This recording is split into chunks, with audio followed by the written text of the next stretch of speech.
Hola, soy Martín.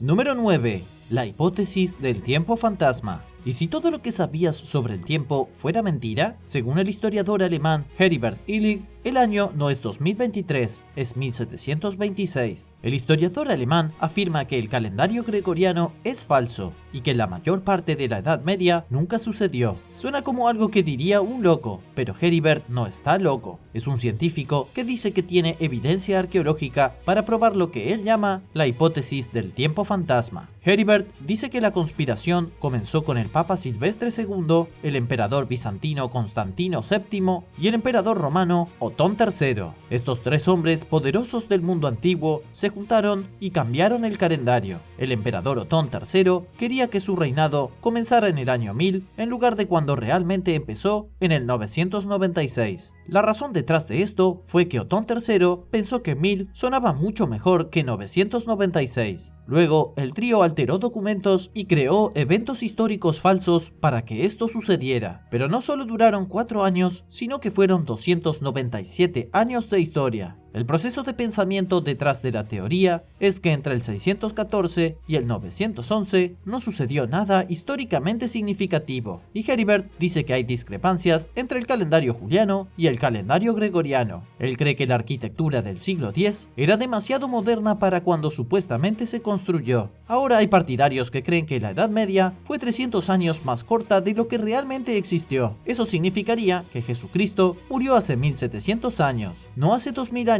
como afirman la mayoría de los eruditos bíblicos. Heribert y otros que apoyan su teoría dicen que hay documentos que lo prueban, y aparentemente la iglesia también está involucrada, sabiendo muy bien que estamos viviendo en un año completamente equivocado. Y ahora, el número 8. Pero primero es hora de agradecer. Gracias a todos nuestros suscriptores por ver el video y apoyar a Lo Puedes Creer. Si eres nuevo por aquí, asegúrate de suscribirte y unirte a la familia.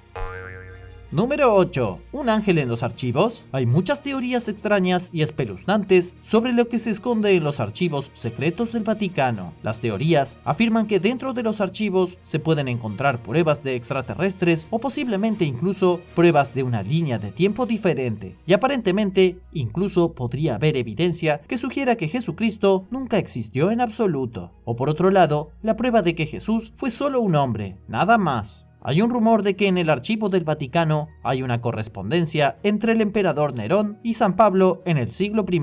La correspondencia es entre los dos hombres poderosos discutiendo qué hacer con los descendientes biológicos de Jesucristo. Y si eso es cierto, el texto antiguo le daría la vuelta al cristianismo. Otro rumor que no ha sido comprobado y es un poco escandaloso es que hay un ángel en el Vaticano. Hay personas que creen que un ser angelical está encadenado en algún lugar muy por debajo de la ciudad del Vaticano. Después está el mito extrañamente popular del cronovisor. Esta es quizás una máquina que fue construida por el científico y sacerdote italiano Padre Pellegrino Maria Ernetti. No permite que las personas viajen en el tiempo, pero les permite presenciar eventos que sucedieron en el pasado. Los sacerdotes de la iglesia tal vez usaron el cronovisor para retroceder en el tiempo y ver la crucifixión de Cristo. Nadie sabe en realidad qué se esconde en las partes más profundas de la bóveda secreta del Vaticano, pero podría haber algo ahí abajo que haya sido acumulado por la Iglesia Católica durante los últimos 2000 años.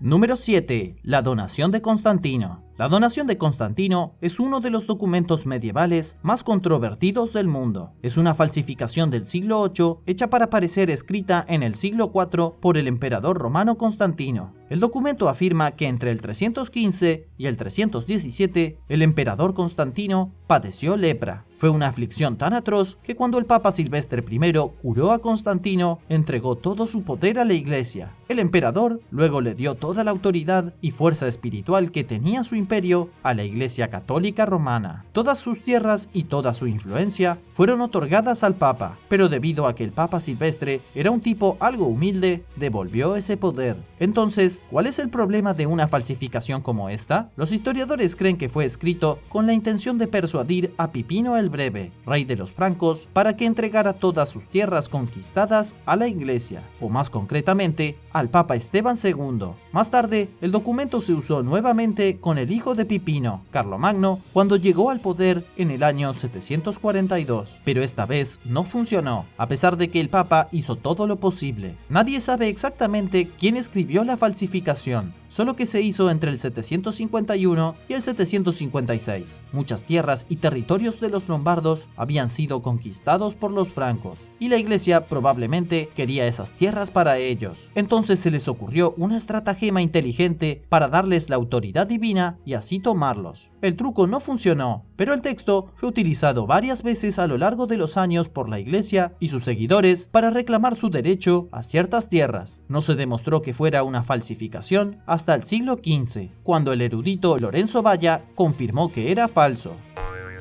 Número 6. Zelandia. El Vaticano seguramente conoce todas las partes secretas de la historia que han sido borradas de los libros oficiales. Algunos dicen que saben lo que realmente le pasó a la Atlántida, pero otra extraña teoría de la conspiración es que el Vaticano está al tanto de una tierra secreta llamada Zelandia, en la que prosperó una poderosa civilización hace miles de años. Sin embargo, al igual que la Atlántida, Zelandia desapareció bajo las olas y se perdió para siempre en el mar. En 2017, una expedición descubrió evidencia de Zelandia bajo las aguas de Nueva Zelanda. Después de todos los rumores sobre el Vaticano encubriendo la verdad de una civilización avanzada, los científicos modernos encontraron que realmente había otro continente. Los científicos ahora lo llaman el octavo continente y tenía aproximadamente el tamaño de la India. Hoy en día está sumergido casi por completo, pero se extiende por 5.179.976 kilómetros cuadrados, y los investigadores de la Universidad de Queensland ya han comenzado a mapear sus límites. Sorprendentemente, lo que queda de Zelandia está poblado por humanos. Parte del continente es la propia Nueva Zelanda, así como las islas que la rodean. Nueva Zelanda es la parte más alta de la masa terrestre y se eleva muy por encima del resto como una gran montaña. Aún así, los investigadores no han encontrado ninguna evidencia de una civilización avanzada o una guerra prehistórica, y no hay ninguna prueba real de que el Vaticano supiera sobre la gente de Zelandia antes de que el continente se inundara, pero quizás es toda una coincidencia.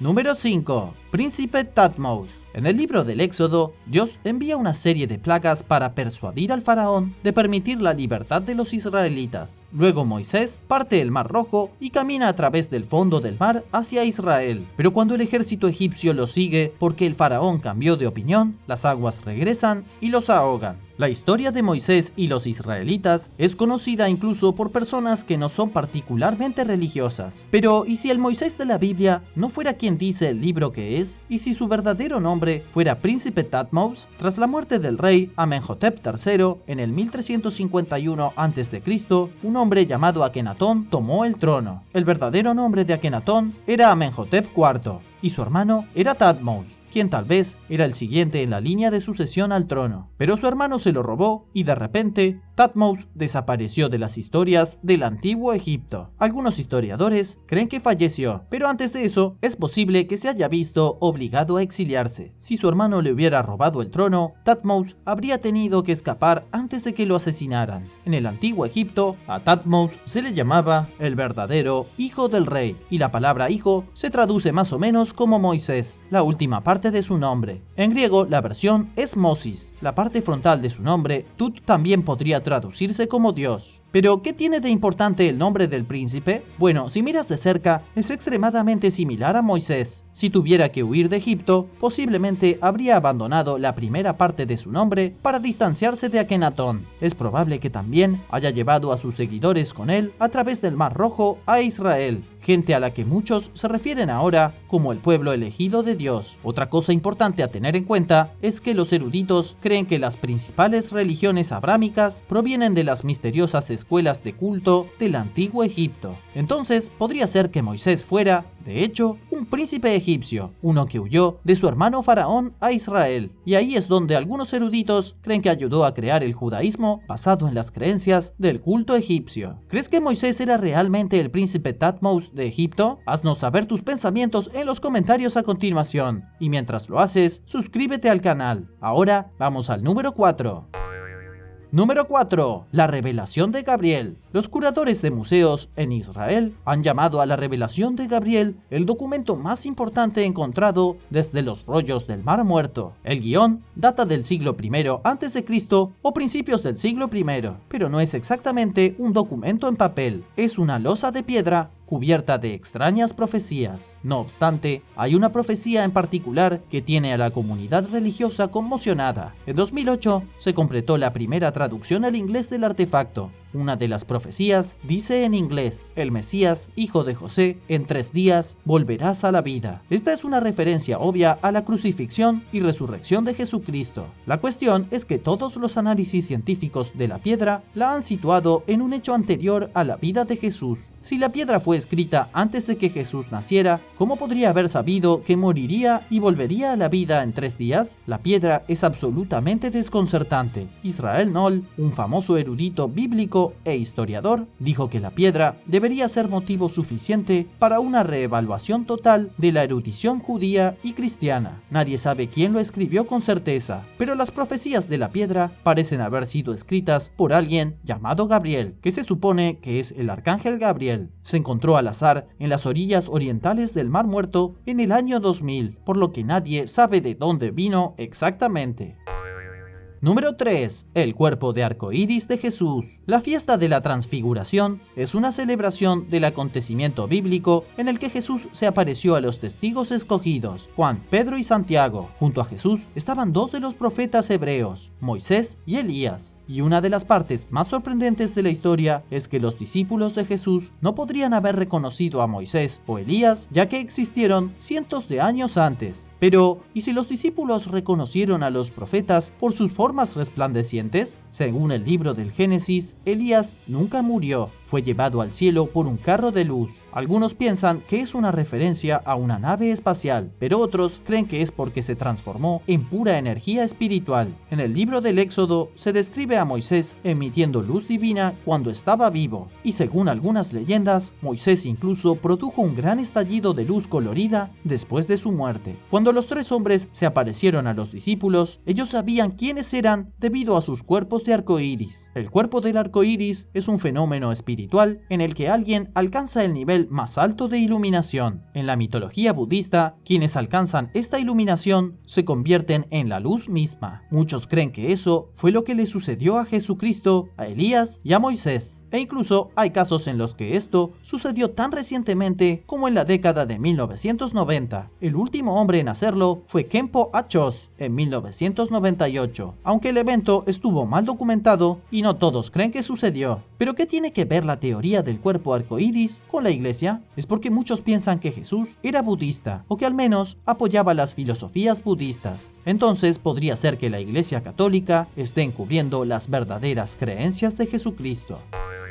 Número 2. Los papas africanos. Mucho antes de que los Estados Unidos de América tuvieran un presidente negro, el Vaticano tuvo un papa negro. Ha habido 3 papas africanos en la historia de la iglesia, tal vez incluso más. Su gobierno sobre la Santa Sede no se olvida, pero ciertamente no es algo de lo que hable la iglesia, y en lo profundo de los archivos del Vaticano está la verdad detrás de los papas africanos. San Víctor I se convirtió en el papa número 14 en el 189 y se sentó en el trono papal durante 10 años. Él fue el responsable de que la Pascua se celebrara el domingo como una práctica estándar, y también fue el primer papa en celebrar misa en latín, pero poco más se sabe de él, solo que murió en el 199 y fue enterrado en el Vaticano. No está claro de dónde vino, pero los eruditos saben que era negro debido a los dibujos que se le hicieron durante su tiempo como papa. Luego estaba San Milcíades en el 311 y solo fue papa durante 3 años, gobernando el Vaticano en un momento en que los cristianos apenas estaban ganando su libertad para practicar su religión. Hasta ese momento, los cristianos todavía se escondían en las catacumbas para adorar a su Dios. El último papa africano conocido fue Gelasio I, quien asumió el trono papal en el 492. Se cree que salvó a Roma de una hambruna e insistió en que la iglesia usara una cuarta parte de sus ingresos para obras de caridad. También abolió algo llamado Lupercalia. Esta era una tradición pagana en la que los jóvenes se vestían con pieles y corrían salvajemente por la ciudad para ahuyentar la mala suerte. Aunque los historiadores saben que estos 3 papas tenían piel negra, no conocen las circunstancias exactas que los llevaron a tomar el control del Vaticano. Es casi seguro que los 3 papas provenían de algún lugar del norte de África, no por su apariencia, sino porque el norte de África era parte del Imperio Romano. No habría sido inusual que personas de piel negra participaran en la iglesia primitiva. No olvides que en Jerusalén, hace 2000 años, apenas había europeos de tez blanca.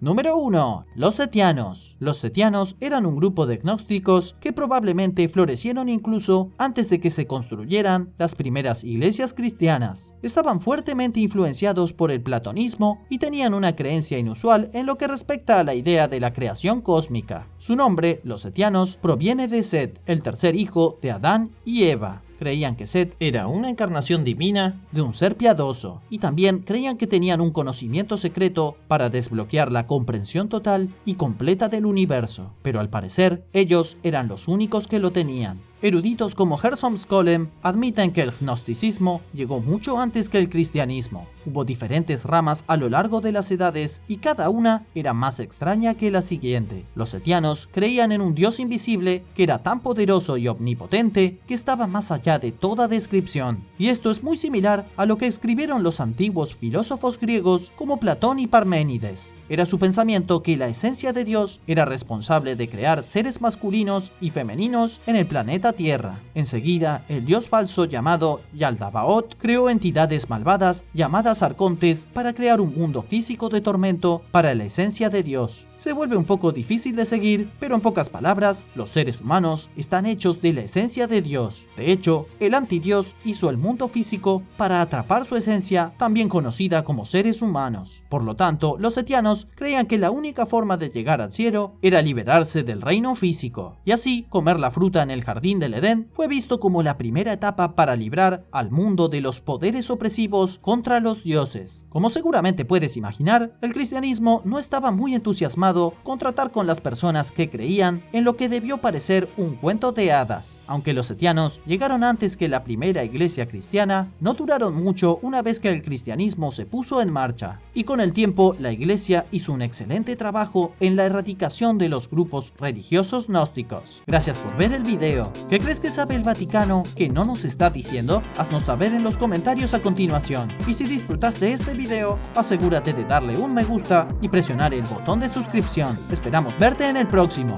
¡Adiós!